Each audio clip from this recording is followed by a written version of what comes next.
This is episode 32 of The Elevator with MaryAnn the Medium. Every ounce of your being is made up of molecules of energy vibrating at different frequencies that determine your experience here on planet Earth. This podcast's intention is to inspire you to elevate the vibration of your energy for yourself and for all of us. This is The Elevator. Hop on in and ride into the ethers with Britt and Tara of Elevate the Globe. So this week's episode is sponsored by our 528 Academy, and it's our modern and spiritual online community for high vibe mavens like you guys listening. So we are so excited to share a little bit more about it. For those of you who are new, it is really the place where we share curated monthly meditations that are aligned with the astrology, with the astrological seasons, the planet, and Mother Earth. So it's designed to get you in alignment with a spiritual practice through our meditations, through our Ayurvedic recipes, our book club, and our new moon live gatherings. So we really share everything you need to know about all of the cosmic happenings and how to really be in harmony with this energy so that you can live your best life and really be living this lifestyle that we share and practice ourselves at Elevate the Globe. So we're so excited for more of you to join us. It's a growing community of so many incredible people who are elevating together. And so we want to invite you to join us. If you're not in, check out the link below. It's elevatetheglobe.com/528 Academy to check it out and join us. Welcome back to The Elevator. And today we are so excited about our guest, MaryAnn DiMarco. MaryAnn is an amazing psychic medium that has a wait list of like 5 years to be able to see her. So we were so incredibly honored that she wanted to come on The Elevator and really transmit and channel messages for you all. And, MaryAnn is an internationally recognized psychic medium and she's a spiritual teacher. She literally has been communicating with the other side since she was 5 years old, and her mom supported her doing it. And she was really she's just really been open and grown up doing these beautiful, being connected to the other side and feeling this beautiful energy come through her. So she's also an author of the book, Believe, Ask, Act, Divine Steps to Raise Your Intuition, Create Change, and Discover Happiness. So she is just like a beautiful inspiration, I think, for both Britt and I, right? She's so inspiring. Yeah, she's really grounded and so relatable and has so much fun with it, which we talk about in this episode, how important it is to have fun and have laughter and not be so serious about all of this. And she really shares how she's able to bring in her authenticity and exactly who she is into her work and bring in the fun. And so we really relate to that. We connected over that. We first found her from Jordan, the Balance Blondes podcast. And then actually, hold on. I think she might have been at the Gabby Bernstein Spirit Junkie Masterclass that I was at. I think she was. Because I went to the first one and she said she did the first one. Yeah, then she was. So you've known about her for a while. So yeah, I think that was the first time that I saw her. Oh, wow. Realization. Yeah. Cool. So, and then it was on Jordan's, and then she actually reposted the Mercury in retrograde, video. And she was like loving that. Yeah. And she just, we connected online a lot. Yeah. She said she was drawn to us just like we were drawn to her. So it was an amazing sort of divine meeting. And we were so happy that she made room in her schedule to talk to us and to talk to you guys about, being a medium, what it's like, how you can, step into your gifts of being very intuitive, because we all are. And really, she actually, gives a little bit of a couple messages to Britt and I, both for ourselves personally and then also for Elevate the Globe, and then just has so many everything she says is so relatable. And, I think everyone can kind of take away something from this episode, regardless of if it was information for us or if it was, something it can be for anyone, right? Absolutely. So many times we hear things multiple times for messages, and we talked about that in the episode as well. One of the things that came through for me, I actually heard yesterday at our cupping appointment. And I mean, it's pretty wild what she comes up with. Like, she knew the craziest details about certain things. Well, and she doesn't come up with it. It's given to her. You know what I mean?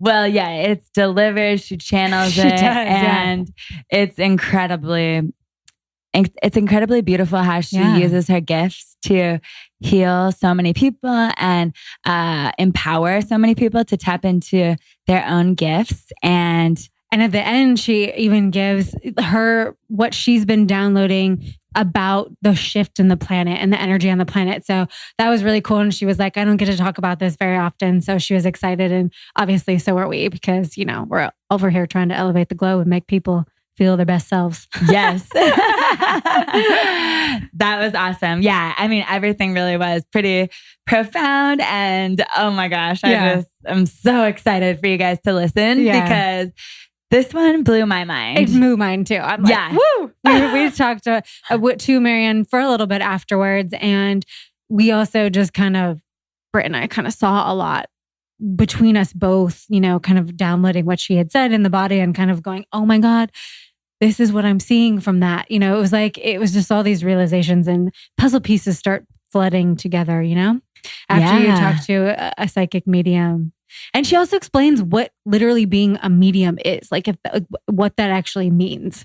So that was kind of cool. Yeah. So we did talk to her for about 30, 45 minutes after we got off. And she was giving so much information about my life, your love life. She's like, she says this on the podcast, about it's going to be hot and heavy. She's like, Tara, I didn't really want to say too much because it's really hot and heavy. And I was like, cool. And then she was coming up with names of people. She knew the first letter of different people's names. Yeah. And my grandmother came through and Britt's mom came through during this whole thing. My God, we could talk for hours about summarizing this whole thing. And I think you guys just need to listen. Yes. So we're so excited for you guys to hear this. We know that you guys love when we have mediums on the show. The only other one we've had is Jill Willard, which we got such an incredible response. So we're so excited to bring you guys MaryAnn the Medium. Let us know what you think. Tag us on Instagram, right in the Facebook group. We cannot wait to hear the feedback and how you guys felt after listening. And if you don't already follow us on Instagram, go hop over there because there's a lot of action going on and it's Elevate the Globe. Just Elevate the Globe. That's what it is. And it's exciting. We have so much that gets channeled through and you kind of get updates on our lives and everything that the community's doing. So we are here with MaryAnn DiMarco, and we cannot be more excited to be able to talk to you today. Thank you so much for joining us, MaryAnn. My pleasure. I'm so happy to be here. Yes. So we love to start the elevator with an elevator pitch. So if you want to just give a little quick elevator pitch about who you are and what it is that you do. Well, I'm MaryAnn DiMarco. I'm a psychic medium and a spiritual healer and a spiritual intuitive and a spiritual teacher. Everything spiritual that I could conjure up is what I do. And I've been seeing and hearing and feeling spirit since I was about 5 years old.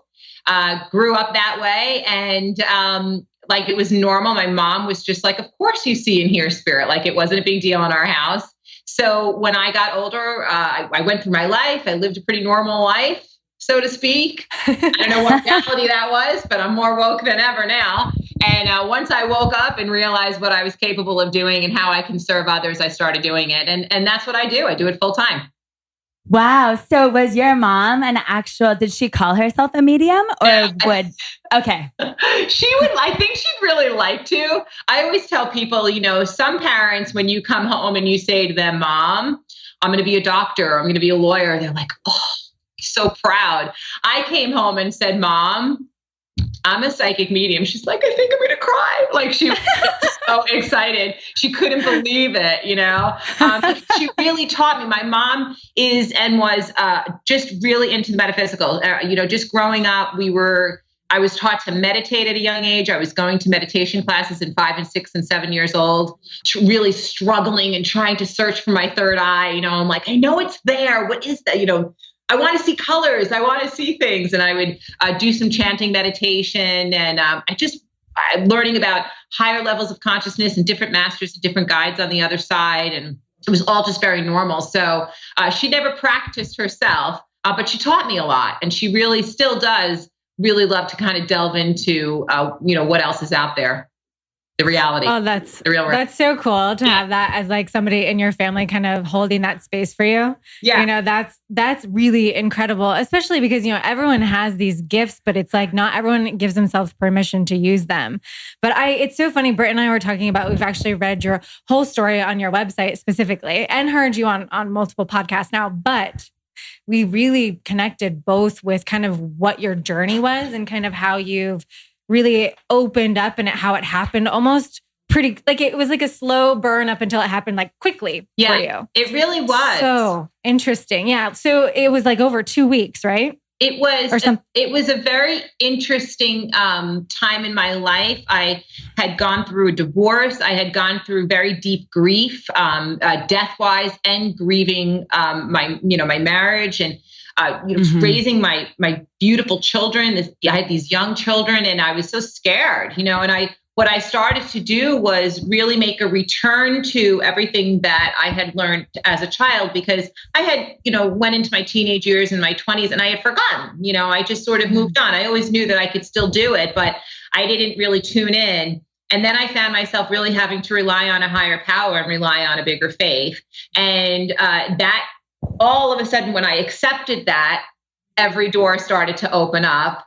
And I just decided to not be afraid anymore. And I started walking through these opportunities and walking through these doors. And I wound up in the hands of this wonderful woman named Pat Longo. And she's a beautiful spiritual teacher. And I sat in her class. I went to her privately at first, and she gave me a healing, which was just life-changing for me. I finally saw those colors that I had been trying to see so many years. I'm like, oh, it's purple, it's green, I can see, you know, scrolling like a lava lamp. I saw an apparition while I was in her healing of my loved one that had passed, my father-in-law at the time. And he looked at me and he said, are you ready for this? You know, get ready and I'll be back. And I looked at her and I was crying, and it was such an experience. And she said, you're a psychic medium. Are you ready? You know, you ready for the ride of your life, basically. And I was ready. So I started attending her classes, and within just a couple of weeks, everything came flooding back. The difference in what she said is, and what I want people to understand is that spirit comes in your own voice. And I had never been told that. I thought it was like some weird disembodied voice on the outside, right, you know, saying, hello, you know, like this weird voice. And it's not. It's really that voice within, that quiet voice. And once she told me that, I knew how to listen. And then that was it. The doors were open. Spirit was just like, hello, hello, hello, excuse me, hello, you know. And I just started to learn how to decipher the difference and really work on my practice to get it right. Oh, wow. What a cool journey. And that is so incredible that you were able to, like, you knew that you had these gifts, of course, as a child, but that you were able to have this awakening and then almost start a new life, it feels like, after that happened. A whole new chapter. I found the love of my life. I got remarried. I was really able to handle things in a different way. When obstacles started to come my way, judgment, of course, because you're giving yourself over to, something that really opens yourself up to criticism and question and speculation. But the more I owned my truth and the more I owned the honesty in it all, and just did it without fear and without doubt, and I trusted my guides and trusted the universe, everything just started to kind of fall into place. And then I was able to sort of just change my life in a way that I never thought possible. It was very exciting. Still is. I can imagine, because it's, you can see so much, you can hear so much. It's a different feeling it's an amazing feeling when you can see all of it and help people, right? Yeah. So for like for you, was it really the fear of kind of turning it back on that's kind of stifled all of it? Was it like, what was it that kind of, because I think this is what people, like myself included, like people get kind of stuck like, well, I had it when I was younger and it feels like it shut off. How do I turn it back on? And what was it what's keeping it shut off? For me, and what I've experienced just from doing this service for so long and for trying to help so many people wake up and turn it back on. Yeah. We all can do it. Every one of us can do it. We have beautiful intuition. That's the gift that the universe has given us. For me, it was a lot of different things. I as much as open as my mother was, is as much as I was engrossed in my own community and my own peers and judgment. And so that was part of it. I had an image that I held to. I was an Italian girl, lived on Long Island, still that same Italian girl living on Long Island, but what will people think of me? Right. That was one of the first things. So I had that fear of judgment was very, very strong. The other part of that, to your point too, is I did see very scary things when I was a child. I was able to smell and see death on people and smell illness on people. Because children are so open and we have a tendency to have a lower realm frame of reference, right? The boogeyman, ghosts, scary kind of things. Your interpretation then of what you're seeing can be quite scary. And that's why kids have a lot of fear in all of this. And so I saw some really scary stuff. When I realized that I was in control, and that's what I learned through spiritual classes. And I always encourage people to go to spiritual classes, learn the practice before you start delivering messages, because there's a lot of responsibility there. But what you do learn is control. You learn that you're in the driver's seat, and that if they're asking you to do this work and you're saying, yes, I'll do this work, that there are boundaries that you can set. And the more I learned about that, the easier and the more calm I got, the more confident I got doing it. Oh, I love that. Yeah, makes so much sense. So as far as boundaries, what did you learn and what was that journey like? Because Tara and I are really learning so much more about not only spiritual boundaries, but also about human boundaries. And it really is in no way negative, but more and more we're just, coming into contact with these beautiful beings that are presenting themselves for healing. And yes, we teach yoga and yes, we share this lifestyle, but as far as like actually performing healings, consciously, it's very new to us. So we're like, should we stop on the street and spend 30 minutes with this person? Like, God, are you having us do something right now? Is this a test? Do we need to be here or do we need to get in our car and go to where we're supposed to be going? We're like, we don't really know what to do. Literally the last 2-3 days, every single day we've gotten hit up and we both look at each other like, what is happening? He's like, can you put your hand there again, please? I'm like, oh, we gotta go. Healing it all over. It's a test to remind you to set your boundaries, is what it is. Okay. Yeah, okay. A test to remind you to set your boundaries. You can get very feverish when you start doing this work. It's very, very exciting. When I started to deliver messages, I got first of all, I never felt more like myself. I never felt more in sync with my oneness, in sync with my soul, and really understanding life purpose. So it's incredibly exciting in that regard. But when you start to deliver messages and you're saying the oddest things, like your father's standing there and he's wearing this and doing this and smoking a cigar and he said this, and the person goes, yeah, that's my dad. And you're like, oh, really? When you start, it becomes exciting. So you get on this roll and you want to do it all the time. The first thing I learned, and what I'm going to tell you both, especially if you're doing healing work, you're a tremendous healer, by the way. You have incredible healing energy, Britt. So, I want you to listen to this. And Tara, when I look at you, your hands are always up for me. Such a receiver of light, more imagery and messages. Yes. Makes sense? Okay. Yep. So you got your hands out, the healer, the receiver of messages, very different, two different energies, both beautiful. And what you want to remember is that when you're doing that, you're expelling a lot of energy. You're giving of yourself. So the first thing I learned was to protect the physical vessel, because what happens is when you're doing all of that, I started to get sick. Often psychics talk about getting a lot of chest stuff. So I got a lot of bronchial stuff, heart chakra, you're giving emotion, headaches, missing sleep. And spirit waking me up at all types of hours. And the reason why they show you this is not to punish you. It's a test. It's to remind you, you have to do grounding work. You have to bring in that light every day. You guys are in great shape that way because you do yoga and you do a spiritual practice on a daily. And when you commit yourself to that, that takes care of that. So I bring in the light every day. I start with crown chakra. I ask that the light flow through my body, every organ, through my blood vessels, out my hands, every organ in my body, root me into the center of Mother Earth. And I do it every single day. And you have to, because without that, and when I don't, they show me that I haven't. Really. Okay. I have psychic paralysis dreams. I'll have lower level energy come to me and teach me a lesson through, especially in dream state where I'm being attacked. And it's not to scare me. I've come to a point where I realize, oh, all right, I didn't do my job. And so that's part of protecting. The other part of that is really respecting what it is that you want to see. So when I started to do this work, I said to my guides, do not show me illness. Do not show me death.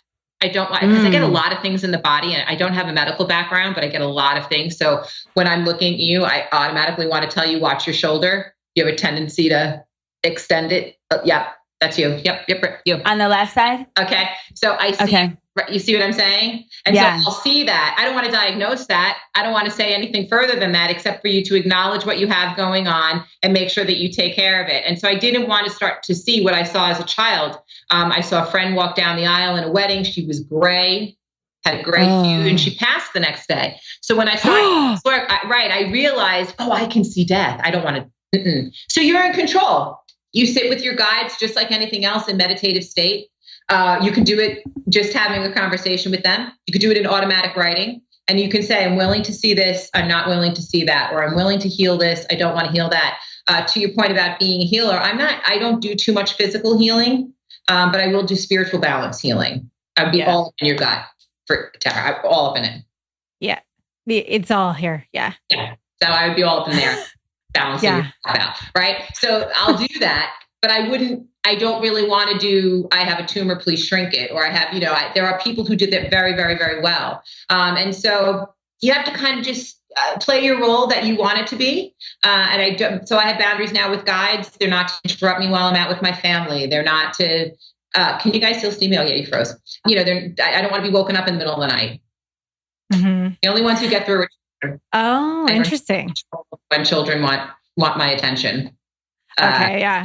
Spiritually speaking. Yeah. Spirit children, for some reason they get a pass, and that's fine with me. It's so funny that you say some of those things about spirits waking you up at night and tugging on you and having when you're not doing your practice or like that happens to me a lot. And I used to scare me, but I do feel that. Like, I feel like I can control it. Like, I'm the human. I came here to do the work. So like, I'm willing to do X, Y, and Z, but I'm not willing to do this and this and this, right? But I don't think I've been totally clear about what it is exactly I'm willing to see and what I want to see. Because I don't want to see a lot of the dark stuff because I know it's there. Why? And so I just don't pay attention to it. But I know it's there. I can see it rolling around the house sometimes. And I'm just like, okay, not going to look at you. Remember when you are seeing lower level energy, it could be two reasons. One, like what we're speaking about, that you haven't been protecting yourself and you're actually allowing that energy to attach to you. Two, which is really more what takes place for myself. And I'm going to give this to you as well as psychic information for yourself. You're being taught a lesson. The lesson is, I'll give you an example of about 3 weeks ago, I had a dream that I was, a faceless energy came at me, right? Choking the whole 9 yards, right? So I wake up, I'm mad. I can't believe this. You're waking me up with this nonsense. And I'm half asleep. But I realized at that moment that I'm supposed to be concentrating on exactly why that is going on. What I learned was in speaking, because the energy stayed. So that energy came out of the dream state now standing next to me.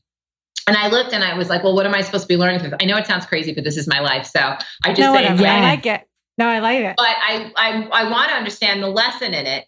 The lesson was a reminder to me to keep myself balanced, keep ego in check, make sure I'm placing the energy where it is served. It was also a reminder to remember that in the physical world, we are encountering people, friends, work people, that we might have to keep it at arm's length. So you want, and not present company excluded, of course. But you have to start to sometimes examine relationships or what it is that you're allowing yourself in your space, where you're allowing your stress to get the best of you. Most of the time it's a learning lesson, unless you are, and with you guys teach big classes, yoga classes. Do you have a lot of energy? Yeah. So you want to make sure that you're cleansing, saging, grounding yourself before and after, because you can get clingers, Nobody wants a case of the clingers. So make sure that nobody wants, and I will give you one more good advice about this, because it's just how I roll. I'm pretty nasty about it. So if I do feel there's a lower level energy, I tell them to get out. I'm like, you need to go. This is not your space. You're not from the light of God. You're not from the light of the universe. So you can leave now. And then I tell my guides, escort them out. And it works every time. I love that. But I think it works. But yeah, you'll feel the energy lighten. You will. So do that. I like the guides escorting them out. Yeah, bye, go. Yeah. Yeah, I do usually. I'm like, get out of here. Or like, you're not allowed here. This is my space. This is, we're only allowing, my guides and ascended masters and beings of the light. Everyone else needs to go. And I do that before I go to bed at night, because they all like to stand around me at night, and it's annoying. Unless you're sleeping, you tell them to go, and you tell them, once you acknowledge them, and they're just trying to get your attention because they want you to know that you can do this work. You're incredibly psychic. And so they want you to know, we're going to keep tapping on you until you start to pay attention. Until you use this service, we're going to keep coming. And so you're going to have to I know, I'm so sorry. You're going to have to kick it up a notch and join the psychic team. And, I actually love tarot cards for you. I love anything that use them. Is that, I love that. That's my like medium. Use it. Use your tool. I'm careful of your translation. It does not have to be technical to what is on the card. I would much rather you give your own interpretation. Okay. It's going to hone in your skill better. But you do that, and then they kind of leave you alone a little bit. You can put velvet ropes in your mind's eye around your bed. Ooh. Oh, I like that. I like that. This is my space. But it works. Do that. You can do a waiting room. You can put them all in a waiting room, and one by one they may enter. And then you can do it so it's not so overwhelming. Those are some of the things, big groups, Wow, yeah. I think a lot of people will like to hear that. That's really good. That's really good advice. Yeah. Yeah, put them in. You'll take because they're pushy. They have a message. They want to tell it to you. They're eager. Just like I'm eager to get it and receive it and give it, right? But there has to be a rhyme or reason, or else you'll be in the street going, am I supposed to touch that person? Should I, it's like, should I feel something's going on in the heart? Should I touch him? I'm not going to touch him. It's like, so yeah. Are you seeing what happened the other day? I will tell you, I never go in a store and start reading someone. So don't do that. Yeah, no. I'd scare somebody. But you're such a healer. I know you bottled up, aren't you? You're a big time healer. You are. So I get it. Oh, yeah. Britt. Yeah. Britt. Yeah. You're the healer. Yeah. Very interesting, both of you. I love the energy. I love that I can do it through Skype too. It's so much fun. I know. Wait, what did you say about bottled up? Yeah, you're bottled up. So, that's going to cause that anxiety, right? That's going to cause that worry, that repetitive thought, like a loop. You're on a bit of a loop for me. So when I feel that, you have to place it somewhere. You have to get that healing energy out. Are you doing Reiki, or are you just the Reiki? What's the deal? No, it's been coming a lot and just haven't done like the formal course. But after our class the other night, there was a man who we performed it on, and it came through my head and into my hands, and I felt it for the first time. So I love the Reiki for you. Do Reiki, because you know why I like it for you? It gives you a sense of parameters. There's a rhyme or reasoning behind it. There's a bit more of a structured practice to it. Eventually you'll let it go and you'll just do free form. You're going to kind of be guided, and it's going to take on more of a shamanistic feel. But I do like this sort. I mean, you were totally a shaman in a past life. You do know that. And so I just kind of want you to, let it roll and do that. Okay. I can't imagine you taking, I always forget what it's called that you take when you go to the shamans. They give you that ayahuasca. Yeah. Oh, yeah. The ayahuasca. Don't do that. No, I'm not into that. Control alone, giving up the control alone would drive you crazy. So just, just go in and let it, I like a little bit of structure, and then I can kind of see you doing a little bit more free form. But you're going to do physical healings, actually. You're going to do, like I said, I like more of a spiritual balance. I love the physical healings for you. Especially joints, like people like in their joints and their knees. And I don't know. I like that stuff. Oh my gosh. So interesting. Amazing. Literally the other night we were performing something on this man and I could see what his energy was doing, but the healing was coming through Britt and her hands, and he wanted her hands, but I could see what was happening. And you could too, but you were like, it was just weird. Like you were like doing this like dance, and we were like, what are we supposed to be doing right now? And we probably got to go because it's been like 40 minutes and we weren't supposed to be doing it. I don't know. You kind of go into a trance. Yeah, you sort of trance out. I always tell people, don't ask me what I said to you after a reading because I won't remember. I only remember bits and pieces of it. And I often get asked, especially in big groups, like, oh, you said it. I'm like, I very rarely remember. I used to go home. This is a good protector since we're talking about protection, and this will be great for you guys as well. I used to go home holding on to all of the information, and it would cause me such anxiety. A lot of psychics, a lot of mediums and healers experience anxiety in their life because they don't know what that feeling is. Spirit kind of gives you butterflies, like to the nth degree, like it's sort of like that. It's so overpowering.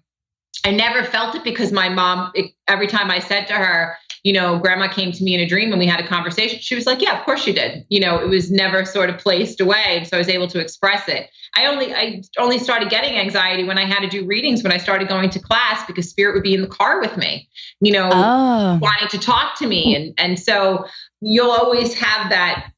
You have to have that protection and have to have that release of making sure that you feel that balance, and then that'll take it away. It'll go away as soon as you start to heal, and as soon as you start to use your psychic abilities, which you totally have. That's why you're able to see the light go in her and see where she's being, why they're placing the hands, and you sort of get out of that trance, and you're able to put energy out of it and let it go. All that anxiety goes along with it. It flies right out. So it's nice. It's like a release. Okay. Wow. Yeah. So helpful. So did you know that you were going to actually be doing readings right away? Because I know you're like booked out for 2.5 years. And is that your main thing? 5 years. Oh, She's booked out for 5 years. That's amazing. Did I think that? No. When I first started doing it, well, all right, I'll say it like this.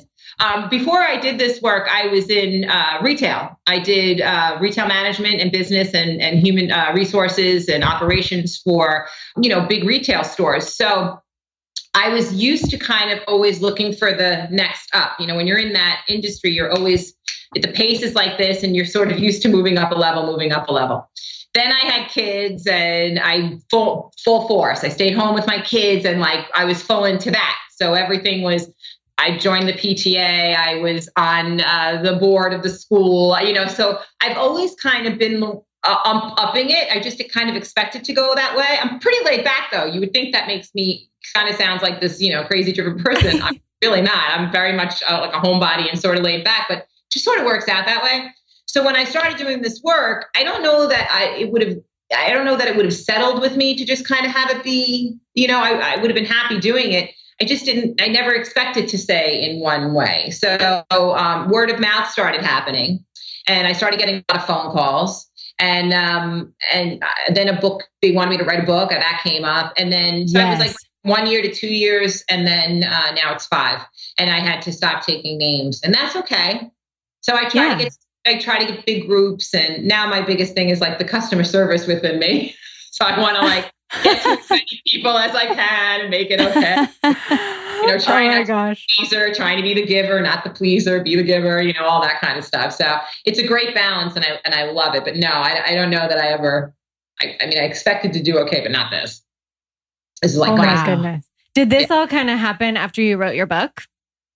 No, was it before? My book, I had about a 2-year wait list. Oh my goodness. It took me about a year to write the book. And then like in that time, it just started. That was all word of mouth. And then I went on like a couple of shows after the book nothing. I think I did Dr. Oz, and I did like just a little bit of media and some magazine stuff, and it just started to grow and grow. And I hope it helps, and then I did Gabby Bernstein's masterclass. Right. The first year I did it this past year and the year before. And then, more and more people started wanting to come to me and hear, I guess, what Spirit has to say. And so I'm happy to do it. I love it. That's the best part. Right? I know. That's what I love about it too, when I can actually connect fully. You're going to fully connect. I'm going to put you in boot camp. You're going to be in boot camp.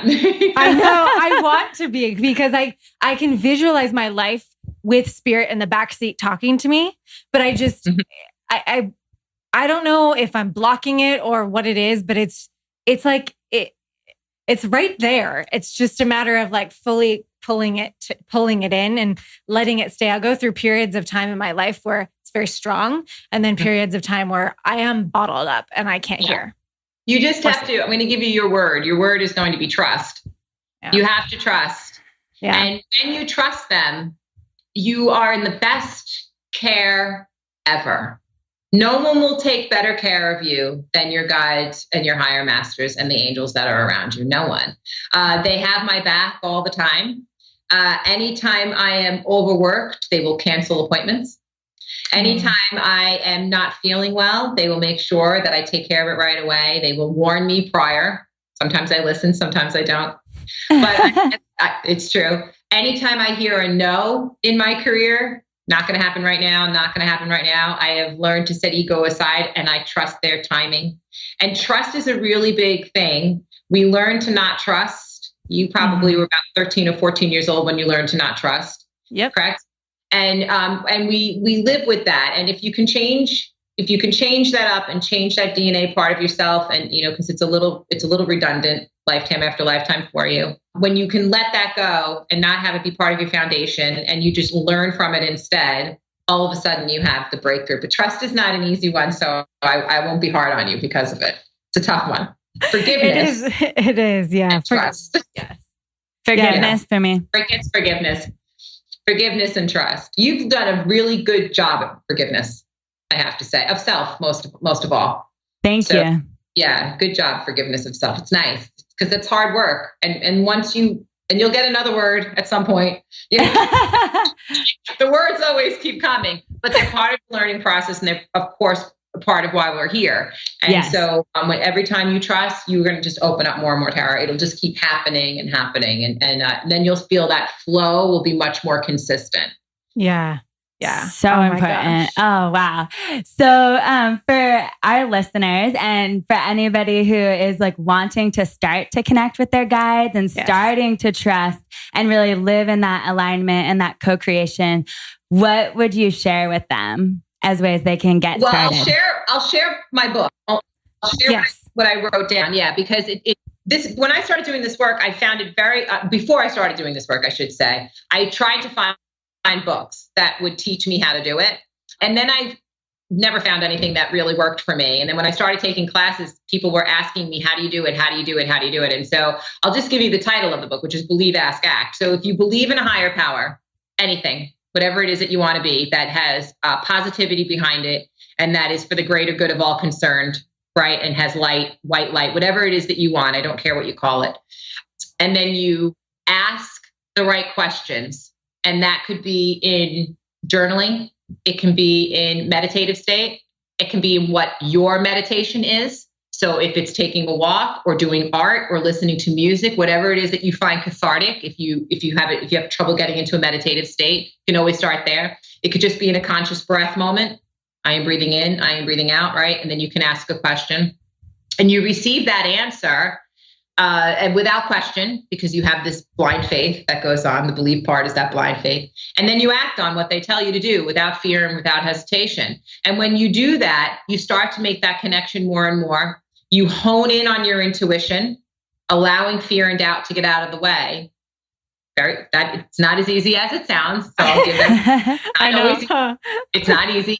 But when you start to do that more and more, what you're learning becomes second nature. And what lives within all of us comes out and starts to explode. And there's no denying what they put in front of you. The signs, the symbols, the people in your life, the path that starts to take place, the doors that open that they're asking you to walk through. Some people say, spirit takes the wheel. I'm like, well, they show you the wheel, you have to drive it. Right? Well, no. The door is open, you walk through it, please. Right? And when you start to realize that it's a team, that it's a universal team, and that you're part of it, you can't deny the connection. And you'll hear it every day in your life. And it's extraordinary if you can allow yourself to succumb to the fact that you're not nuts and that this isn't craziness, but that this is actually what the universe has put in place for us to use so that we can not only teach ourselves and love ourselves, but teach the world. I think it's fascinating. And I hope that everybody knows how to make connection through what I say and what you got. Your work is beautiful. You're doing it. You're turning people on. You're waking people up. It's fantastic. I'm so drawn to you guys. I love watching what you guys do. I mean, not only do you crack me up, you make me laugh, but I just love the energy that you're putting out. And when you're putting out good and you're putting out love and light, you're waking people up and you're making connection every day. Simple as that. Oh, thank you. Yes. That's so nice to hear, especially means from so you. much. Yeah. Yeah. So I would love to know for you, like, how does spirit feel physically to you in your body? Like, do you feel it? Because I think everyone kind of sometimes can either, as you're starting, and I'm just doing this, I'm saying this from my perspective, I started to feel, then I started to hear, and then the hearing kind of turned off and I started to see. Mm-hmm. So it's like, I can kind of do all three, but it's really interesting how it feels in my body. So how does it feel in yours? What? Well, I see, hear, and feel spirit. You'll often see, if you see me in a big group reading, you'll see me kind of do this all the time because they're always sort of getting my attention this way. I've been poked. And she's rubbing her head, by the way. Always, right? Yeah. Oh yeah, I'm rubbing my head. That's right. You guys can't see me, but I've been rubbing my head. I'm always getting tugged. That is really more to get my attention. They will yell out my name sometimes to get my attention. But the feeling for me depends on the energy. So oftentimes I will feel, if it's a grandmother figure on your mother's side of the family, let's say, and I'm drawn to that person and they're coming forward and they start to give me energy, Britt, and I'm with you, right? So you and I start to feel them come close, I'm going to start to feel their personality. The reason why they do that is so that you can recognize who I'm speaking about. And then they'll start to talk to me and then they'll show me imagery. So they might say the month of January is significant. Birthday, anniversary of a passing or something significant happened in that month, right? So I'll start with that. Then they'll start to give me imagery. Maybe I'm at a house, I can see a perfect lake. I don't know why so it's stuff like that. And they'll give me this beautiful imagery. And then I'll often feel personality. They're not allowed to enter. I'm an enter-free zone. Okay. No entering. But they will give me their personalities. And so I might say, she's beautiful, she's lovely, she's warm, she gives me this warmth, she makes me smile right away. Or I could say, kind of standoffish, doesn't really want to come near me, and so they kind of give me all of this sensory sort of stuff. I always say, thank God I did some acting as a kid because I'm able to sort of act out, what it is they want me to say. It's so funny. And you'll find that you draw on all of these jobs that you used to have and your personalities that you kind of played into as a kid and as you got older, and people that you met will be frames of references. And then the trick, the job is the interpretation. What are they trying to tell me based on everything going on at once? So it's extremely sensory, incredibly visual. And depending on the spirit is how I feel about it. I've had some nice spirits in their life come in and show me that quite vividly. And then I've just had the most amazing, from children who are just the warmest and most loveliest souls to the elderly who've passed. It's just incredible. So lots of different feelings. Wow. Oh, yeah, that's really, really cool to hear. How and for the visual part for you, is it in your third eye that you're seeing it, or is it actually visuals that your eyes are seeing for you? Both. Apparitions, I find, are it's a lot of energy for them to kind of conjure up in front of me that way. And I think some people, and maybe they've experienced it, think apparitions are take a long time to walk past you. They might look at you, and kind of keep going and take this long path. I don't see it that way. Usually it's a quick flash. I'll get it's like a face, or I'll get like somebody looking at me, kind of peering at me. In my third eye, though, it is that long, drawn out movie. Very, it could either be a slideshow, it could be a full out movie, anything that they can get their hands on, colors. And then in my ear, it's not. Sometimes it's exteriorly audible, but usually it's in my ear, in my mind's ear, and some of them speak in full sentences. Some of them just kind of spit words at me. It just depends. Okay. Yeah. All different. All of the ways. We're all different. And depending on the vibration level. So the trick is to raise your vibration up, right? Because their vibration is very high. Ours is quite low, not so low, but lower.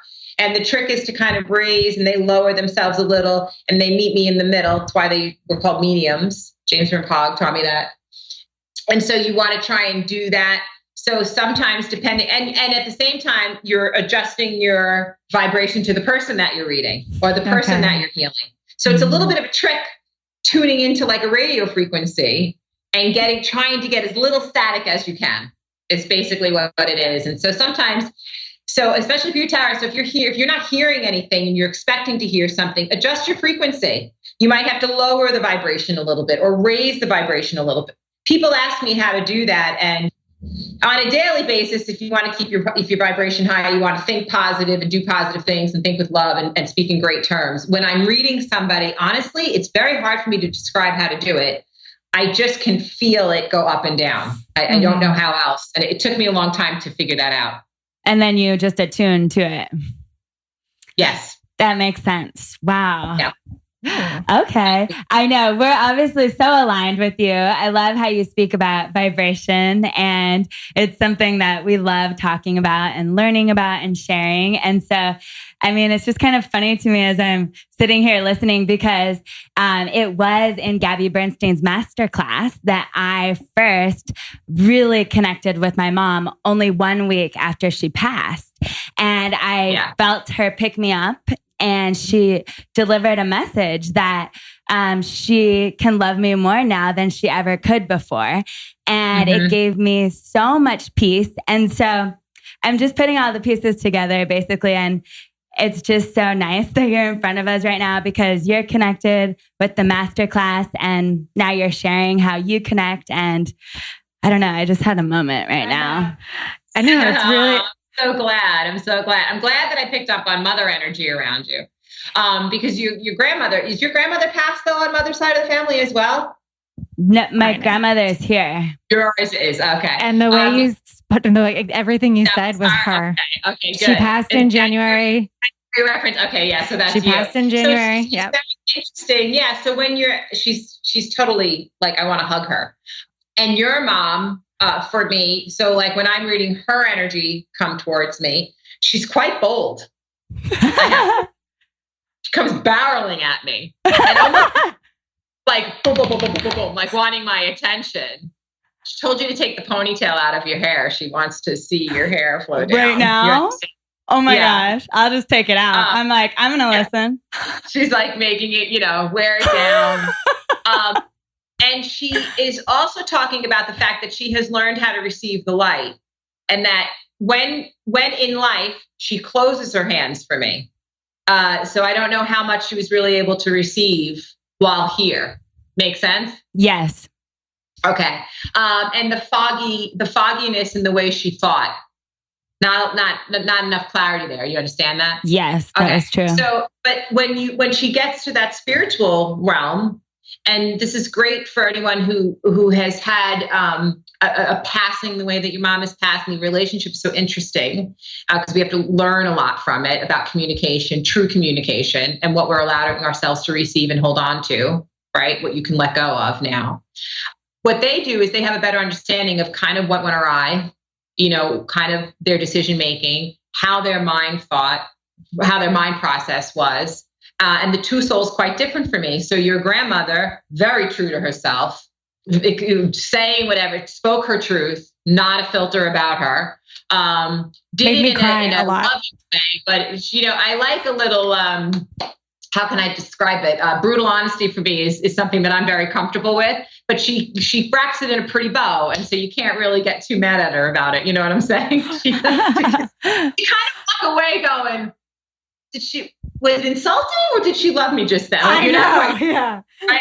So, and then I love that about her. It's very familiar to me. Your mom, more living a character of herself and really trying to understand who she was in life, correct? Not really her true soul. True soul, I have to tell you, like a lotus for me. Really just coming out of the mud and all this beauty that comes along with it. It's really quite incredible. And when she gets to that and loved mothering, I mean, just all over you, loved that herself. She's a beautiful soul as well. I mean, all souls are to me, but very different paths when they get to that other side of understanding who they were in life review and all that kind of lovely stuff that goes on over there. But her mission, your mom's mission, is to come back and do what she maybe wasn't able to do in life. And that is really to walk by your side and she said she's helping with the move as well. So I don't know when the move is coming up, but helping along with that too. Okay. Are you changing things in your house or something? I have manifestations too, but nothing concrete. Okay. So if you've been talking about that and wanting to manifest that, then mom's coming in and saying she's going to help do that. Okay. Wow. Like I told you a couple of days ago that like I didn't see you in that house anymore. Somebody else was, their energy was, it was coming in that somebody else was in the kitchen and this wasn't, it was her house still, but she didn't live there anymore. Oh, I love that. So, and it was like, you guys are like a nice little like team together. You got the healing stuff going on. It's great. And your mother, I want to say to you, because she's yelling at me to say it, so I want to make sure that I spit it out. You can trust her. Oh, yeah. Okay. Oh, wow. Okay. You understand that? This is crazy. Yes. Good. Because she's like, you can trust me. And then your grandmother really, I mean, she's like a knock on the head. I mean, she just tells you exactly. So blatant, like just says it. I thought it was interesting when I read that you connected with your grandmother after she had passed, and that was a big part of your journey. And it was for me too. I actually think it was a couple weeks after my grandmother had passed. She came to me. I went up into the ether in a dream state and she showed herself to me and she said she made it. And my grandfather had also passed recently and had made it. And she said that she was living in the willows and that she loved me and that, I asked her all these questions and she couldn't answer all of them. And I asked her how it happened and she just disconnected, like how how she actually passed, like what the transition was like. But she told me she lived in the willows and she told me that everyone makes it to this area. But like some people live in a city, some people live in nature. And I was like, what? And I told my mom that she lives in the willows and she goes, did you know that she grew up on Willow Street? And I was like, oh, I love that. No. You know, it had a double meaning for me. What? It reminded me of the cartoon, really, honestly. It reminded me of Pocahontas with the Mother Willow talking from the wisdom that she was. I kind of like pictured her sort of giving you all this beautiful wisdom, which I really, really love. And if you have visits like you've had with your grandmother or any loved one, if you get really good at it, you can control the visit. So if you start to recognize that the person has passed in your dream and you're like, oh, wait a minute. So I've often asked people the same questions that have passed in my life. What really goes on that other side? Are you going to show me? They won't answer you, No. And I always say that's because there needs to be a mystery, a fight for that is that sort of, you'll learn when you get here, and the concentration should be on what you're learning while you're here. And so I think they don't want us to get too confused or look too forward to going over. I don't know. Yeah. It's so fantastic. We don't want to get there too soon. And so, they always evade that question. They never answer me in that one. Okay. So give me a worldly message about someone in our life or, that they'll do. But they always do this. My grandmother always puts her finger to her lips and says, and kind of shakes her head and says, no, won't answer that. She can't answer that question. Like, come on. So I So I get on my guides about it. I'm like, then you show me, take where I need to kind of go. And I don't know. So we sit in my guide temple and I make them, sort of show me what it is that they can, but usually just sticks to my service and they won't really, they stick to the rules, I guess. Oh my God. I know. I felt like it. I felt like it was not available. Like it was just like, nope, sorry. Yeah. And then grandma she comes to me about my love life only, really. And she always connects to me about it specifically, but nothing else really. She's like my, like, steamy. Huh? Because it's getting hot and steamy. Your love life? Yeah, I guess it's about to. It's heating up. It is heating up. Yeah. Yeah, it is. It is. I've been having dreams about two different people that I know. And I'm like, they literally, like, I meet them on other planes in my dreams and we chat about things before we do here physically. It's real interesting. I love it for you. I like where it's heading. Wait until November. Holy smokeroos. That's going to be stuff. Yeah. Yeah. Have you been working with amethyst a lot? No, but I've been wearing one a lot. I like it. I like it on you. Whatever it's doing for you is what's kind of being this attractor for you, for love and for calmness. Yeah. Listen, you took a good past 6 or 7 months to really start to love yourself. And when you do that and you say, you know what? I like me. Not only do I like me, I love me. The universe receives that. And then they're like, finally, all right, now we'll send you someone else to love. Because prior to that, you'll find yourself in relationships that need such a blueprint to figure you out. You're a bit of a conundrum that way. And so it's because you're really not quite sure how you are about yourself. Once you accept all of that, you'll find that like-minded person that you're looking for. It's fascinating because it's what I love about it is it excites me because it's what I try and teach so many people is that you have to kind of really spirit wants to hear that you're into yourself kind of way. And then they're like, all right, now we'll give you someone to share. It took many, many years to learn that. And I'm with the love of my life. I just adore him. And I've known him since I was a child. And it took us quite a few years to get together. We both had to live our own lives and really understand that we had to love each other, love ourselves first, and then we found each other again. So interesting. I love that. That story is for you. Yeah. I've been just kind of like really easing into it, kind of accepting I've been very single for like 7 years. 6 years. And so I'm like, okay, it's actually just about really diving into being alone and like really being cool with it. Cause you really haven't been super cool with it. Yeah, you do. So like, just do it and then move through it and like, stop pedaling around in this lower consciousness frequency here. Are you dating yet? No, I see it. It's forming. Listen. What do you see? It's going to be real hot and heavy. It's going to be very like-minded person, accepting of your heart. I think you've had a struggle with people in the past who've kind of accepted your heart and who you are emotionally, because you're incredibly sensitive, but the exterior, you like to handle it on your own, and it makes for I can identify with that, honestly, because it makes for a partner who's got to say, well, I didn't think that would upset you because you're strong, right? But in reality, you have that deep sensitivity, and that causes this, it can cause an odd dynamic, between relationships because they don't really understand. But you've sort of joined the two together now, and you're allowing yourself to be vulnerable, which is not easy for you. It's not easy for me as well. So I could say that to you openly. And when you allow yourself to be vulnerable, it took me a long time to be vulnerable, even with my spouse. I was so used to kind of holding it together and I didn't want to give in. But the minute I did, it's an incredible experience because you really can see love the way it's supposed to be seen. And you're going to have that same experience. You're also there's going to be move as well, change and move around you too. That's going to be involved in that.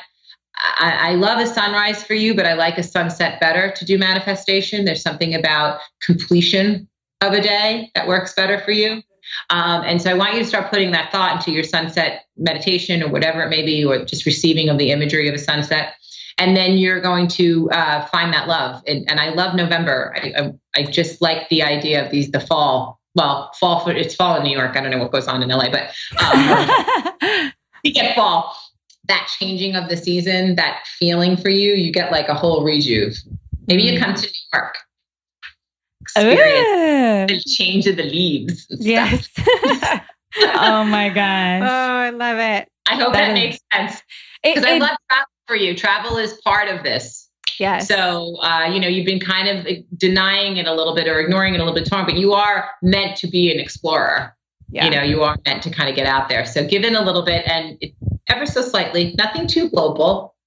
I know we elevate the globe on this thing, but nothing too global and it'll work. It's going to be hot and heavy too. Oh, so fun to hear. I'm excited to hear that. That's amazing. So cool. So for everybody listening who I feel like people always ask me at least about like, what does your husband think about all of this? And as you were kind of talking about your love life, as you mentioned it, what would you say as far as somebody who's like stepping into these abilities and their partner, and how do you deal with like your family and your partner and all of this? Yeah, that's a loaded question. Well, I think it's very personal experience. I think it depends on the partner that you found. My husband might not always understand everything in a spiritual sense. He's a little bit more of a mainstream thinker. He's a natural manifester. I always call him Golden Boy because he's never had to really think about it. He's always been a positive person. He's always been a natural positive manifester. He expects things to work out in the best way possible, and he's very, very good at it. And so I think people like that don't have a tendency to look at it sort of the way that we do, where we're kind of delving into where it all sort of comes from and the energy behind it. And he's like, he just accepts it.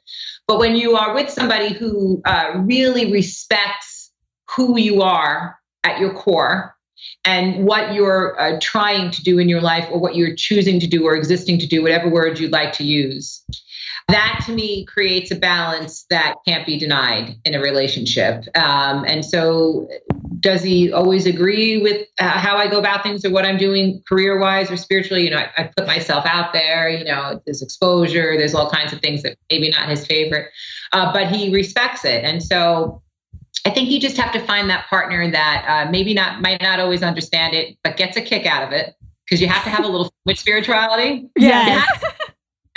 Especially when we're talking to dead people all day long. I mean, you need to kind of have a little fun with it. And so I tell people, we laugh together, we cry together, we heal together. And I think when he sees the service that I do and he understands it, and I think that's the same for you. Your partner might not always get it, but as long as if it's making you happy and they're okay with that, that's good. Right. I love that. Yeah, it's just sort of like we have fun with it. My husband and I don't know, we laugh about it. And then he gets a kick out of some of the stuff. Like, he can't believe some things that fly out of my mouth that, yeah, I understand that. I know what that means, But I like your energy. Your husband has great energy. Yeah. Thanks. Yeah. He's very funny. He is, he's got funny sense of humor. Yep, very funny. And he's a big daddy. He is. He's such a good dad. Now, you have one right now? Yes. Yeah. 2 coming? Yeah. Maybe 3. I like 3s for you. I like feel the balance. Does that make sense? Yes. Yeah. Sooner rather than later, I think, too. Yeah. With the second. Do you feel anything about the gender? Yeah. Well, I don't know. Sometimes. Is that like a hard one to say? Sometimes I out pregnancies, and I'm very careful not to do that. That makes sense. Well, the only reason I ask is because it's come so many times that it's a boy, and it's come through like 7 or 8 times. So I'm like, I'll be very surprised if it's not. No. Are you pregnant right now? No. Are you sure? I'm definitely thinking about it soon. I feel it coming soon too. I think September might be your month. Okay. So, yeah. I like it. It's sooner. I'm actually getting a little nauseous, and I don't know if you struggle a lot with morning sickness, but your pregnancies for me it's intense. So in a good way, and I mean that in the best of ways. It's good. It's hearty. It's like everything a pregnancy should be. So don't white knuckle through this one. I want you to just sort of relax and enjoy it. Like but I do feel like it's sooner rather than later. Like they're kind of like, get on it already. A little behind, Britt. Yeah, I guess I am just a little bit worried because I did have no morning sickness and we have so much going on. So I'm just, probably. Yeah, I feel that morning sickness. I'm like, ooh, that's it, But you get through it and then you get a little, beautiful little baby. So true. It'll be fine. It'll be fine. Oh, I love it. That's so fun. So, okay, one more question for you, Maryann, from my end here. I think, really would love to know from your perspective, like what's been coming through about the shifts in the energy of the planet. If anything has been coming through to you about that. I get downloaded. I do. Yeah. I don't, I'm going to say what I have to say to you guys and what I see in the shift. I don't get an opportunity to talk about it too much because I'm trying to do teachings that are helping people kind of wake up and are a little bit more of a mainstream way of thinking that it's kind of just the norm. I mean, I'm pretty normal, I just kind of happen to be able to do this and we all can. But when I get downloaded and I do often, and I think about what they're showing me as far as a shift, I'm pretty excited. The veil is being lifted. Cool. And I think that's really neat. And I think it's why I'm kind of doing the work in the style that I'm doing it in, so that I think it's a little bit more easier for people to receive without it being overwhelming. It's kind of imagery of mainstream religion being expanded, if not kind of taken away in the sense of it being too narrow-minded. Mm-hmm. That's part of it. The politics of the world and our country in particular, I'm grateful for. And the reason why I say that is because you're hearing voices awaken that need to be awakened. And so sometimes with all the negativity can come a lot of positivity because we're hearing, voices that maybe we wouldn't have heard or in the manner in which it's being told. And so all of that collectively is what's helping our world and our planet. It might feel rough right now, but I feel like it's going to collectively come together. At least that's what they've shown me. The universe needs us. We're a very intricate part of how it all works. That I've been shown many, many times. And the more vibration of positivity that we put out, the more they receive it and it's needed. They need our light to be up and lifted. And they are working with us to kind of show us really the dimensions of the true reality, which is kind of the spaces in between what you can see, right? Mm-hmm. You have to kind of read between lines in life to see really what's going on. Mm-hmm. And you're going to see more and more of that. And I think what you're going to start to see is really more of an acceptance if you haven't seen it already. We kind of live in a world where we're dealing with it all the time. And so the acceptance is, it feels natural to us. But I think outside of that, you're going to start to really see people start to turn to the gifts that they were given. And that, what we had spoken about in the beginning, their intuition, that gut feeling, connecting on a spiritual level and really understanding what all that means, learning about how you can take yourself to higher realms and different planes and levels of thinking. And I think it's all really positive and exciting. It makes me excited as a spiritualist and sort of as being part of all of this as a psychic. I'm seeing people's lights go on all the time and they don't turn back. There's less of trying to explain it away, and they're sort of coming back and saying, I can't believe you said that. And now it's set me on this journey to learn for myself. And so I don't know about you guys, but I don't know if you see this, I'm sure you do, but don't you find that people are being really feverish about trying to figure this out more and more? Yep. Yeah. Yep. Definitely. And over just even the past year, it's gone up about 100% within people. Mm-hmm. Yeah. People really trying to understand how to process. And that not only is that spiritual growth, it's human growth. It's really trying to understand other people's point of view and seeing people in a different light without judgment. And I think we're expanding as a human race. And sometimes that can be growing pains. Mm-hmm. And so we're in the middle of growing pains, but I feel like we're collectively will come together and be really such a positive experience for so many. That's what I'm seeing. Yes. Cross our fingers. We all did. That's what I'm hoping. Yeah.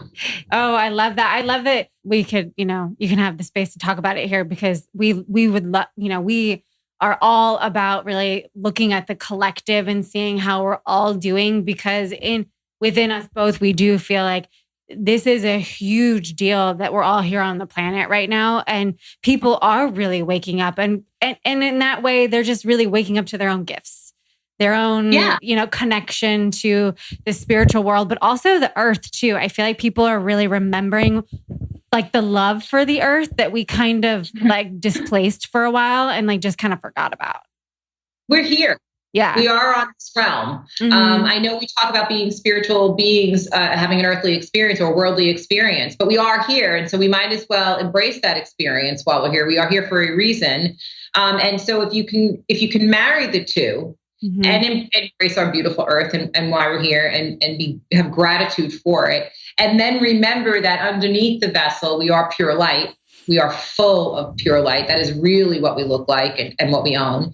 And I think when you can do that and have a beautiful, simplistic way of thinking about it that works in a positive way, you have this great marriage that takes place for yourself. It creates this beautiful balance.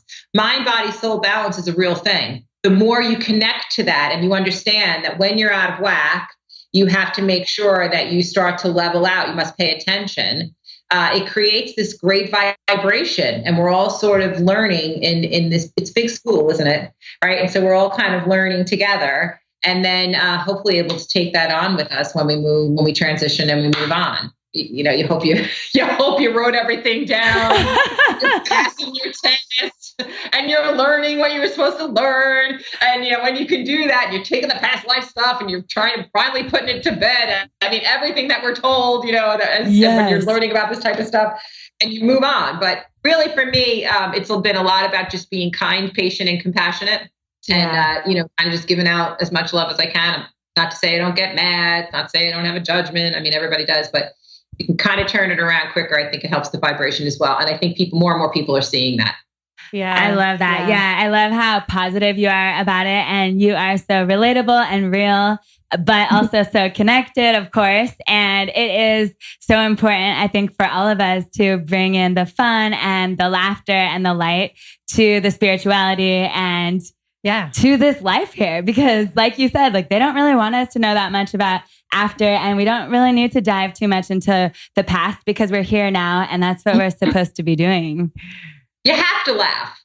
Right? I mean, the stuff flies out of my mouth. I can't. I mean, it's crazy. Like it sounds crazy, So I just have to laugh at it. I mean, and when you're dealing with death, especially, and you're giving messages to people who are in deep grief, and so all of my beautiful mediums out there, my psychics who are doing this work, and healers who are going through a lot of dealing with people's pain in whatever way, shape, or form that it's coming.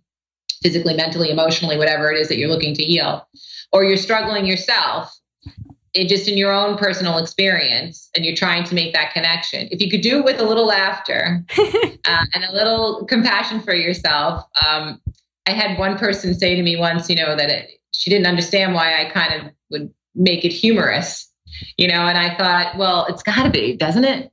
Because if you walk around with all that heaviness all the time, good gracious, you're going to be just lowering all the time and down. And so, if you could find the humor in it all and have a little fun with it, it doesn't have to be so serious. You have to kind of do it. And I think that helps in all of those aspects, that balance.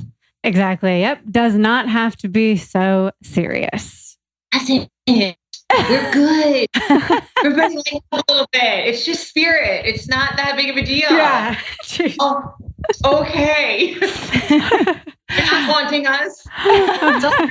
It's just, we're just having a conversation. It's all good. So true.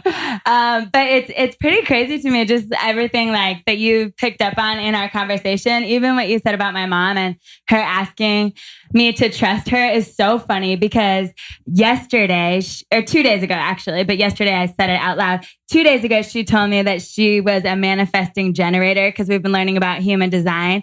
And she was just kind of explaining to me how she organized things while she was here and how that manifested and, this and that. And then I was like freaking out, trying to call my stepdad, trying to find her birth certificate to get the time, because I wanted to check online to see if it was true. So I just think it's funny that... you're not going to believe this story. So remember I told you in the beginning, I had just gotten my chart done. I never got my chart done. So your mother's been messing with me for about a week now then. What? I couldn't find my birth certificate. I needed my time and I couldn't find my birth certificate. Isn't that funny? I was like freaking out. I'm like, my exact time, where is my birth certificate? And you'd think a psychic could find her birth certificate. I didn't. And I had such trouble finding it. And I got the chart done and everything. I guesstimated the time. And then I had to call the astrologer back. And I was like, here's the exact time. It didn't change anything, thank goodness. But isn't that funny? So you're saying this and I'm laughing. And this is the kind of stuff that Spirit does. I'll have like a whole week of stuff that goes on. And then when I go and read somebody, I'm like, oh, you're the reason why I couldn't find my birth certificate. Oh my gosh, that's funny. That is hilarious. I needed the exact time. I was calling my husband. I'm like, where's my birth certificate? I called my mom. I'm like, I don't know where it is. What time was I born? So funny. Crazy. So funny. Wow. So that's so funny that people come to you early too, when you're going to meet with somebody. Yeah. Wow. So they'll come in the morning, the day before, give me a little tidbit. Yeah. I asked them to go to you for us. You did. Well, they came. Yeah. I was like, go to Maryann and just come, whatever you need. Yeah. Yes, like, exactly. Okay. Yeah. And I love that. I love that they give me a little tidbit, because as I'm opening up, you have to stay closed most of the time, right? If I'm not reading, but when I'm opening up, and especially in the mornings when I'm, going to start a reading or whatever for the afternoon, my afternoon schedules, I start to hear them. Yeah. They totally give me like little tidbits and pointers, or some things will take place in front of me or to me in the days before, and it completely starts to set up for a reading. It's hilarious. And just like that. And all of a sudden somebody will tell me I couldn't find a birth certificate. I needed the time, or I'm like, oh, there it is. Oh my gosh. Yeah. I love that. So is there anything else that's coming through for you that you'd like to share? Anything for us or our audience? Well, your audience is going to grow. I am going to tell you that. I do feel like there's a book coming up for you guys as well. I don't know if you guys started writing it already, but I feel like that's going to start to happen. I actually do have a New York trip. I know we joked about it before, but I do have you guys coming to the East Coast as well. And I have press around you too. So there's going to start to be a lot of change that's taking place there, where you're getting your message out on a grander scale. They're also talking to me about dietary stuff as well. And Tara, I think that's for you, right? Yeah. So have you gone vegan yet? Are you vegan? Mm-hmm. Okay. And you don't eat dairy as well, right? That's like completely out of the picture. Mm-hmm. It's like, I don't like anything too, so when I see something like that, just watch your kale, like watch those heavier, heartier greens. I just feel like they need to be broken down a little bit more for you. You've got some inflammation. Yeah.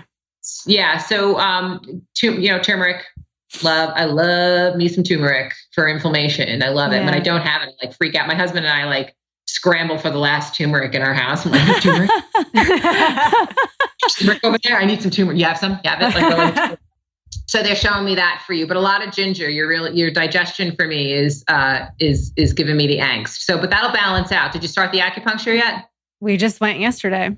Oh my gosh. I love that. I love it for you. It works. It does. And Pilates is my favorite of all time.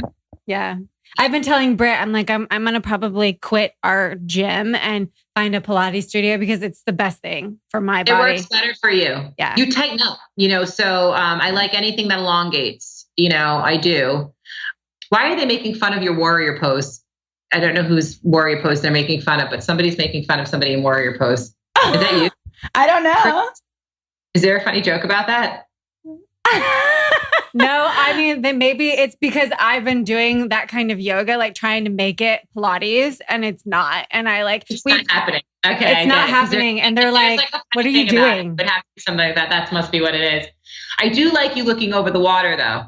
I've kind of got you on a cliff and I'm sort of like looking over the water, and I need you to sort of ingest that peaceful time. You're not breathing enough for me, Tara. I need some more of that conscious breath. You're a little tight in your lungs, actually. So I don't know if you're a little asthmatic, or you can get even sometimes allergy, stuff like that. Yeah. So just try and do a little bit more conscious breathing, and that'll balance that out. Okay. Britt, your energy is so funny. That's what I've been saying our whole life. Yeah, you have funny energy. You can sometimes feel like the rug's been pulled out from under you. But I want you to change that anxiety thought into making your rug like a magic carpet ride instead. Okay.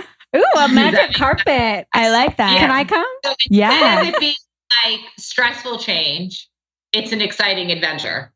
Okay. Make sense? Yes. So I think that's going to help you process stress a little bit more. I love you planting things.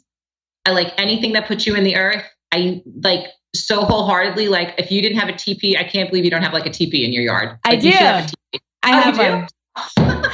Do you really? I do. That's the kind of stuff that my husband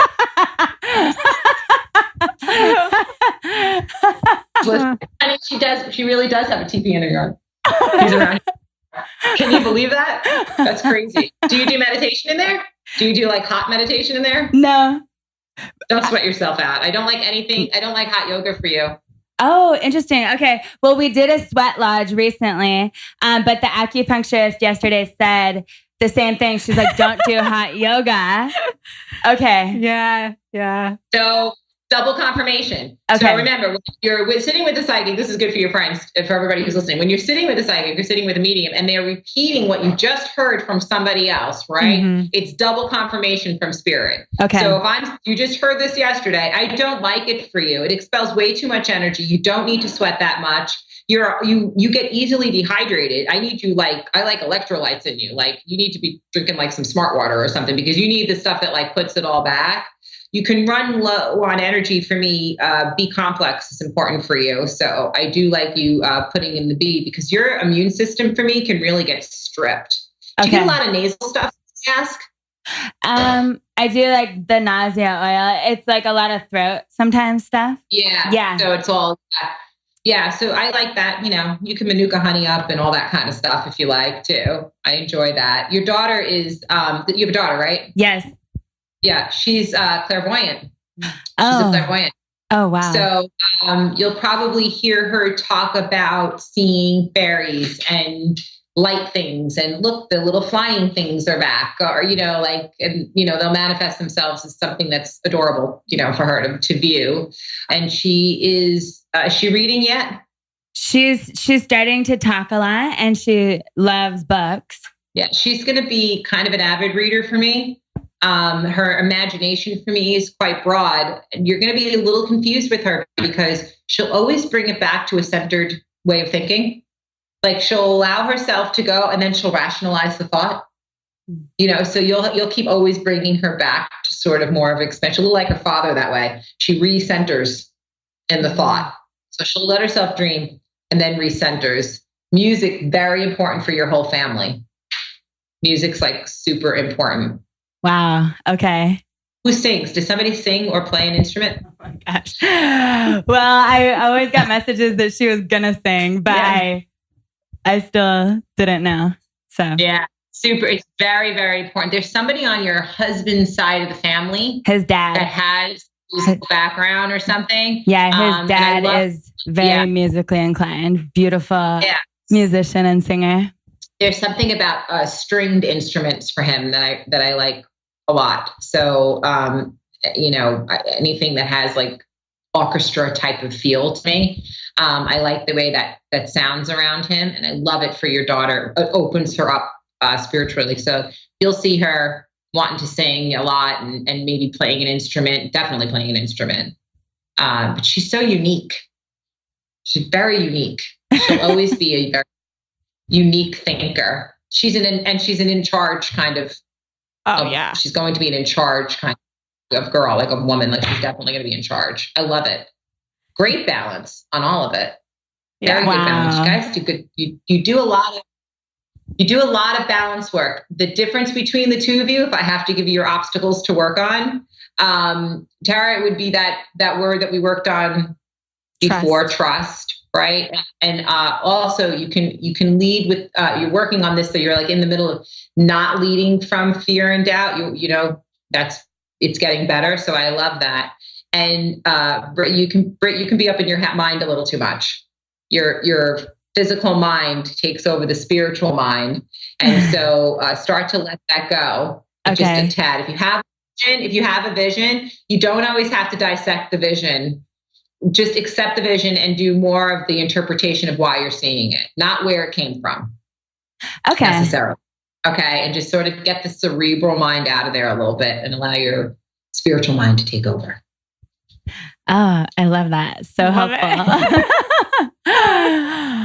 Wow, this has been so wonderful. It's so cute. I love it. And doing homework, it makes me happy. I know. And it's funny, the turmeric thing, I've heard that a couple months ago. I heard that really strongly. It just kept saying turmeric, turmeric, turmeric. And that was before a lot of this inflammation started to happen. It was before Taurus season. So it was about April that I started to get really inflamed for, I'm not sure what the reason was because I was eating the same. So I kept hearing it and I haven't. It's hormonal. Yeah. It's hormonal.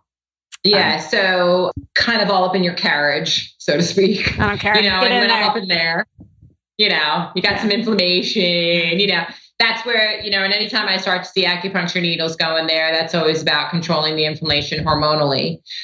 Stress for you is a trigger. I know stress is a trigger for a lot of people, but for you, it definitely manifests itself in that inflammation in your muscles. That's kind of where you hold it. I know we talked about that digestion, but that's because of the inflammation. It's like a little domino effect, Yeah. So managing the stress, we help manage that. Britt's more of the loop, the thought, the worry, the thought, the loop, And when you let go of that shoulder releases. Your knee feels better. Your right knee gives me angst. Okay. You've heard that one before, haven't you? Yeah, I did. I heard it. Yeah. So just again, so if I'm seeing it, you've heard it in the past, we're talking about mind and how your mind works and how you can get, in a loop on a thought. We don't want to manifest that in our joints and things like that. So that's that preventative like we're talking about. So write about it. Okay. Write about it. Let your book be raw, by the way. Yeah. Get to the nitty gritty. Okay. Get in there. Okay. Yeah, we felt some of it coming through and we were like, let it just be what it needs to be. Like, because we had this idea like of what should be and what it could be. And then it started flowing through and we're like, oh, this is kind of awesome. Like way cooler than we could have thought of it. And it's badass. You trust me. Yeah. Yay. Yeah. Oh my God. You did it. Perfect. Oh my God. Well, thank you so much for sharing all that. I feel like it's, of course, so helpful and enlightening for us and for people listening. There's so many messages in store for everybody we know. So it's such a gift to have my you. Pleasure. And it was my pleasure to talk to you guys. I love talking to you guys. And to your, to all your listeners or whatever, meet up with your guides. Talk to them. They are there to help you. Oh, such a good message. And then we have quick 2 questions we always ask at the end of every episode. Okay. So what is your favorite way to elevate yourself? Oh, well, my most favorite way to elevate myself is to show my children love. That's my most favorite thing to do, is not only to serving is doing the service is wonderful and I love it. But I think my most favorite thing is watching my children just sort of live in their laughter. I just love that. It just makes me happy to see that. And that it just elevates me right up. Oh, I like that. That's it. That's so tangible and like simple and like just earthly, I think when you live in this world of always sort of thinking outside of this realm and constantly connecting. And I enjoy my service. And like I said, I love this work. When I think about the things that really are the simplest and at my very core of what makes me smile and is an instant elevation in my vibration. And that's, hearing my kids laugh and just seeing them grow and be in their finding their voice and learning and understanding things. It just brings me a great joy to see that. I'm excited to have kids and to be able to see that, aspect of it. It's so wonderful. I know. Yeah. Oh, that's so, I know. I love watching Abby have fun and just like laugh and do her thing. It's like, it's adorable. And it is just like, great. you can get lost in it in a way, you know? Well, and my children are 19 and 17. So, oh, wow. Watching them grow and every stage has been really fascinating, but watching them sort of grow and really try and understand what I do, and try and figure it out. My son's a bit of a skeptic. My daughter is quite open. It makes for interesting conversation in our house.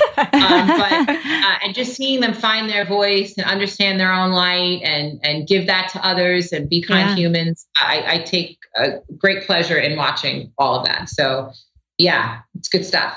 So beautiful. Good stuff.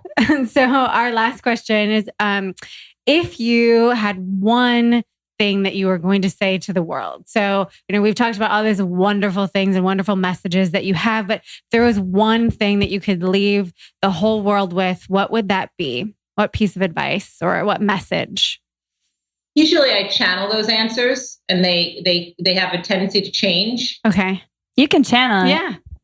I think what I would tell people is, well, they're showing me the dash, and the dash is one of my favorite poems. If you've never heard it, but it's that dash between the year that you were born and the year that you die, is the dash.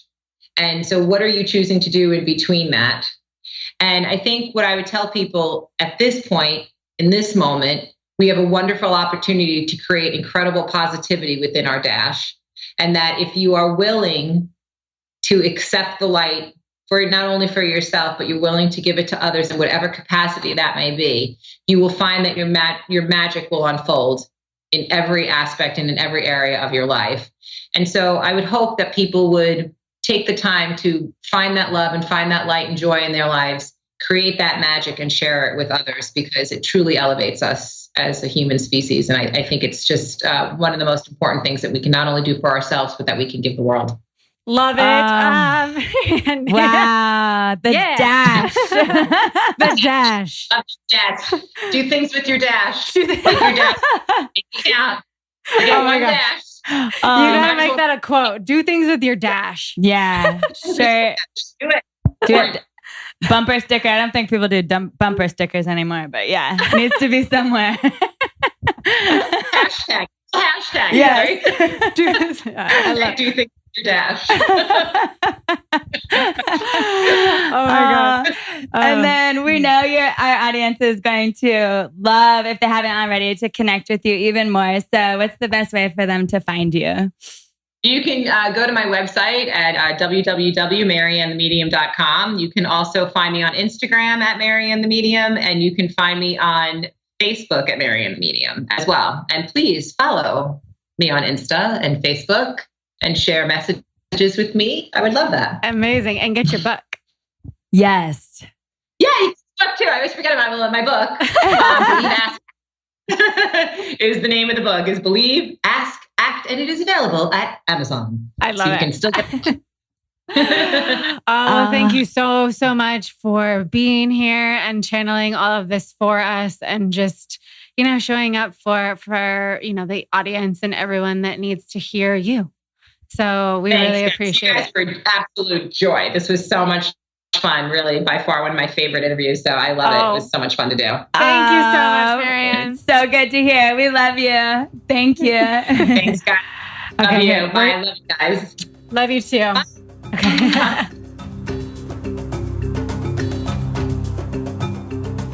Well, there you have it. Maryann the Medium, the incredible, neutral. Oh, what else can I say about her? I mean, I just honestly love her so much more after that episode. And it's just so nice to connect with her and to hear so many new things that she shared and to get confirmation on so many things. And it's just such a nice energy that she brings. Yeah, I would, she feels like soul family, and there was a lot of mother energy like coming through her from your mother, from my grandmother, and she's just an incredible mother, and it was just gorgeous, the whole thing, and just very grounded and also just fun. I mean, we were talking so much about having fun. It's got to be fun. So fun. Like talking to the spirits, got to be fun, and so I'm excited to really work on my trust. Even towards the end of the show, I was like feeling like my 5 guides. I just know that there's 5 of them. They were like, I felt them like in the back seat of the car, if you will. And I was like, okay, guys, I'm going to do what you say for the next couple weeks and we'll see how it goes. I will not question you at all. So, it's an experiment in trust. So that's what I'm working on over here. Yes. And so much came through that I'm kind of still processing, but I'm excited about all of it as well. So there was a lot. There was a lot. I'm really going to do some automatic free writing and just kind of journal it out after we sat with her for so long, and encourage you guys to do the same, honestly. But like we said in the beginning, we all hear certain messages for a reason. So anything that you felt really excited about or emotionally charged around that you heard through this episode, is a message for you as well. So love it so much. Maryann, thank you. Yes. Thank you for sharing the gifts you have with the world and sharing how you connect with the world so we can all be more connected to our soul, our spirit, and our higher selves and the earth. Yeah. And she's a really nice example of people that are stepping into their power and she's super normal. Yeah. She's not gonna, a lot of times I think people think, oh, we gotta be wackos or something. She's like the most normal looking, like beautiful human. She's just really tapped in. Absolutely. I'm like, I just want to be that. She told me, she's like, you got to fully accept that, you got to join the psychic crew. I was like, yeah, I know. I'm like, I love the psychic crew. Right?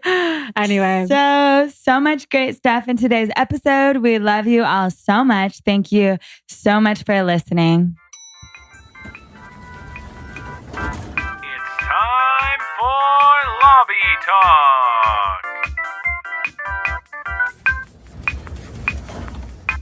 So guys, we're back in the lobby from an incredible episode. And we are now a few weeks later after recording this and receiving all of this information. So we have some fun things to share with you. Yeah, I know.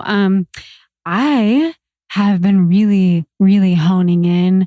I would say not even honing in. It's kind of like going back to where I was at one point about 1.5 years ago, I would say, with my intuition. And it's really, I'm excited to be kind of getting back into that place. And it is about the trust. The trust has to be there completely for me to hear my guides and my guidance. And the guides, again, that's the Ascended Masters, anyone you have to feel the trust. And so I've been really I just told them, like, guys, I'm going to show up for you. I'm just going to say what you tell me. I'm going to do what you tell me. And I'm just going to see how it goes. And I'm just going to totally 100% trust you. And the things that they are delivering are pretty incredible. Like our new book title came to me through multiple other things, but then they tied it up in a little bow the other day and gave it right to me. And I was like, okay. Because, sometimes it seems a little bit more simple than we think it needs to be, but it is pretty simple. So yeah, it's been exciting for me and I am just working on it more and more every day. And so can you guys. Yeah, that's what we were talking about. Like we can all increase our intuition, and it's one of the reasons why so many people practice Kundalini, and something that helps so much, big time, to increase the intuition. So like Tara and I were just talking before this about how both of our intuition has increased so much over, the course of the years of practicing Kundalini, and how it does become more and more of a guide. And, we all start with different levels of intuition, but we all have the capacity and the ability to heighten and increase it and be more connected and be more guided. So it's really an exciting practice to dive into and be Totally. inspired, by people like MaryAnn the medium. And for me, it was kind of funny because some like weird little things, I guess. Like for one, she said something about my left shoulder. Yeah. And then about a week after, I got this really bad pain in my neck and my shoulder. And I wasn't even a really bad one. Remember, you said you couldn't even move. Yeah, like I just woke up and I was doing my normal Yogi Bhajan stretches in the bed, the cat stretch side to side, doing nothing else. And it wasn't like the stretch that I did. It just came on, it felt like. And my left shoulder has been hurting really bad. And so I haven't been to the chiropractor in a while, which I used to be so diligent about. And so I'm going back. But it was just like, oh my gosh, she just said she saw something in my left shoulder. And then my body alerted me. So I'm thankful for that. Yeah. To just kind of like get in some extra love and care to free up that area. And then I was asking her some more questions about what she said about, healing and healing with my hands physically and how to go about it. And she really told me about connecting to a specific healer guide. So I've been asking in my meditations, and I'm just excited for how it's going to unfold. I wonder if it's like Archangel Raphael or somebody who is an emotional healer, or I don't know if it's a physical healer. I wonder. I could ask. I could see what comes through. My intuition is telling me it's like this person. It's not somebody that physically is here. It's a guide or an angel on the other side. I do not think it's an archangel or anybody like that. I feel like it's somebody who like has been a big physical healer on planet Earth before, but I don't know. And it feels masculine. Maybe it's past life or something. It is masculine, yeah. But that's just what I like initially felt. But I haven't just created enough space around it, I feel like, to have it come through yet. And the timing just hasn't been there yet, but I know it's coming very soon. So we'll see, but I'm really excited. Yeah. And I've gotten so many messages about Reiki and the hands. Like even, 4 years ago, Cindy, the other medium that Tara went to for so long and I went to a couple times, told me about that with the hands. And then Shaman Durek, during my session with him, saw the hands and made all the elements come through my hands, and I felt them all in my hands. Yeah.